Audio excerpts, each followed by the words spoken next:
Hi everybody, welcome to the Fired Up with CJ show. Today we have Michael Wiggy and we are talking about his book, How to Barter for Paradise. And he basically bartered bartered his way through 14 countries and 6 continents and traveled without any money for 150 days. That's unbelievable. You started off with an apple?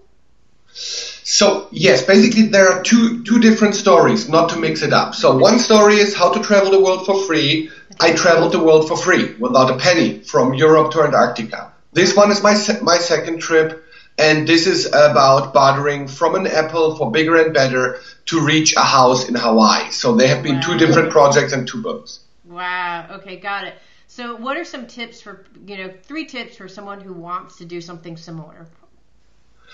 I mean, if someone wants to barter a house, it is a challenge. It is a very intense challenge. You just don't go and all of a sudden the apple turns into a house. Right. So it's a long process. So if you want to have 3 tips, one is definitely be prepared, very prepared. For me, I planned this trip for more than a year. Wow. So, yeah, I mean, things can happen spontaneously. That's very important.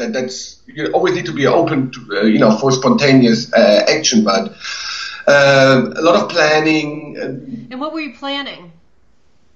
Setting up mainly setting up contacts. Like, I've traveled to 14 countries, so sometimes you can go, you can travel to a city and say, hey, I got this television. Do you want to barter this? And right. There might be a person randomly in a bar who says, like, okay, I'm in it. Right. But whenever the product gets more expensive, you get a motorcycle. Right. Like at one stage, I had like 3 ounces of gold worth like $6,000. You just cannot approach a person in the street anymore. Okay. So there I had set up contacts. People who were interested in bartering, people who wanted to participate in this. Okay, got it. Okay, so first thing is planning, and specifically trying to set up the people that you're going to who are interested in bartering the things that you have.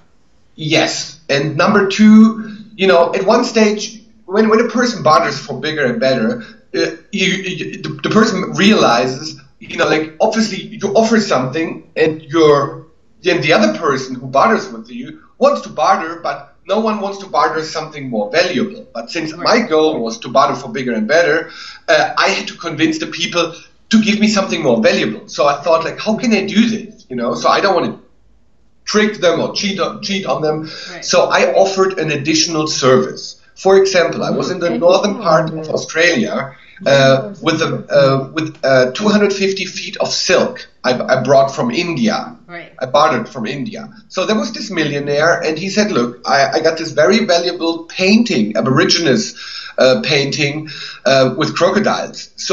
But it has a double value than your silk. Why should I do this? Right. So I offered him an additional service. So he was a retired, very rich, bored man. So basically, he needed some entertainment for that night. So we agreed that I do a challenge, and I go with him to the river, and I start feeding a crocodile. And this is no joke. This is really serious. Wow. There were a lot of crocodiles in the rivers in northern Australia, and he just wanted to see if I'm brave enough to go close to a crocodile and not touch it, but maybe my hand was like 1 foot away from the crocodile, which was not much. Wow. So, number 2, additional services. Yeah, okay, got it. So if we're willing to lose our hand in for somewhat rich man's entertainment, whatever it takes.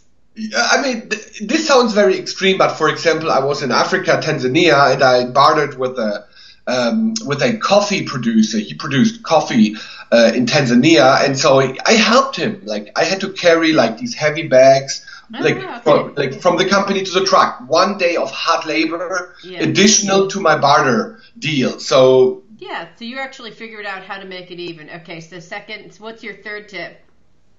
The 3rd tip. Always, there are many 3rd tips, but let me just see. But I think the most important one would be approach the media. So basically, I think this was very important. So basically, the last quarter of this trip of 200 days around the world, my product was very valuable. like certain $1,000. So, like I said before, no one barters that on like in the street. People Right. say, whoa, whoa, whoa. So I was wondering, how can I approach people? So social media was a good tool to approach people, to find people, but I also approached the media. So, for example, I ended up on the Californian TV channel. It was a sports network in San Francisco, and all of a sudden I was sitting in that talk show ready to barter, and so people could call in. Or like newspapers covered the stories. They said there is this guy in town, who wants to barter with him. So that was very important to get out there and to really find people to barter. Well, so did the people reach you, like text you with like, okay, I saw that you were on TV. I'd like to actually trade blankety blank with whatever. Is that how it works? Yes, people could email. There was this email like GermanBarterman@gmail.com or something, and so people could write, and then we met up. I love it. Okay. Yeah. All right. Let's actually pretend we're bartering. I want to actually hear you work on your feet, just so I can get an example of how I would barter. So, give me an example of something that you would barter with me. Let's say that. Okay, I have this watch. I don't know. It's probably like a $700 watch. Wow. Okay. So what would you do? Let's say you're like, how would you start off with an apple and get this $700 watch? Or what would you do? Right. So, I mean, that would be a difficult step right away from, you would say, okay, I don't do this. The apple is worth 50 cents, right. Even less.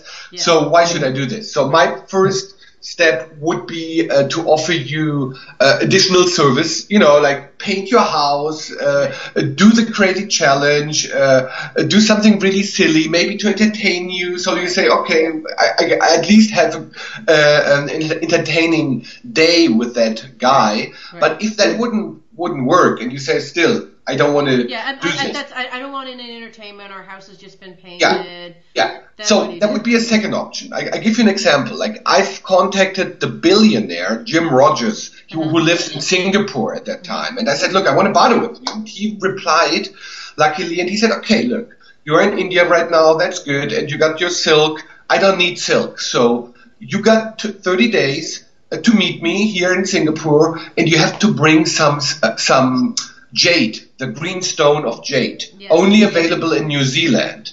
So that was my challenge. So he told me what he needed. Right. So I went to New Zealand. I bartered after the crocodile painting in Australia. I bartered the green stone of jade, and then I flew to Singapore and I bartered gold and silver with him. So in your case, I would also say, look, okay, if the apple is not good, what would you like to have? Okay. So let's say, well, I actually need some help on my website development. Oh, and that's a service. So that would be a good thing. I mean, this is what I could do, for example. I would say, yeah, sure. I mean, work service on top of my Apple, additionally to my Apple, we can do that. Okay. Or I would barter something else. If you say, look, I really need a new table, I would first turn my Apple into a table and then come back to you. Wow. So you have to be one, it seems like you have to be pretty flexible. Two, you have to be talented, right? Because, if you could help me from website development or be able to do manual labor, right? You have to be physically fit in order to do a lot of these kind of services. And a lot of trust, right? Because you could go back to, Jim Rogers, and he could say, no, I changed my mind. And you're like, what? I just went over for the last 30 days and did whatever, and now you're not going to buy this jade, right? Yeah, that's a very interesting aspect. Obviously trust, you have to trust people. And then this is a good example with the billionaire in Singapore. I mean, he was reliable. He said like 10th of May, 11 o'clock, 20 minutes in my gold and silver room. That was it. Yeah. But, I expected, okay, he knows I flew to New Zealand. Right. I've done this and that. So it's going to be an easy barter deal, I thought, but it wasn't. So basically, we were starting the barter deal. I said, okay, gold and silver. And he said, yeah, but I'm not so happy with the jade. So he was a businessman. Right. He belongs to the 500 richest people in the world. Yeah. So, obviously he's a good businessman. Otherwise, he wouldn't have reached that. Right. So the whole barter deal turned out to be really, really difficult first. Yeah. Like, I really had to convince him that this is good jade, and it started as a nightmare, but then turned out to be okay. But that can happen. Yeah, you have to just trust and then be willing to. So when he's like, this is not good jade, then did you add some services, or what did you do to kind of get there? No, I had a strategy. So basically, I brought 3 pieces of jade from New Zealand. There was like this raw stone of jade. Then there was this very neat sort of jewelry, and there was this third piece. So first, I started only with 1 because I was prepared for the worst. So I could add 2 more pieces and advertise them to him and say, look, I wouldn't have given you this piece now, but luckily I got this jade jewelry, it was for my girlfriend or whatever, but no, you get it. So, and if not, I have this big rock that I was going to give my girlfriend. Big rock. So, always be prepared with a strategy. Yeah, so you always had some stuff in the back pocket. And if I guess so you also had fallbacks in case he actually said no to those options. Love it. If someone says no, I had that. Like, for example, I went to Tanzania, and so in Tanzania, I had that gold and silver from Jim Rogers, and I met a diamond dealer. And in Tanzania, in Eastern Africa, they have the Tanzanite diamond. You only find it in Tanzania. So here in the United States, it has a much higher value since it's so rare. Right. So I thought it's a good deal to do the barter deal, but the guy. He tried to barter like a worthless piece of stone. So he tried to cheat. So luckily I figured that out. I was prepared with all these papers. Like, how can you recognize a real Tanzanite from a not? So it's very difficult. But I got all these papers with like pictures. So, and that didn't work out. So I rejected. I moved on. Luckily.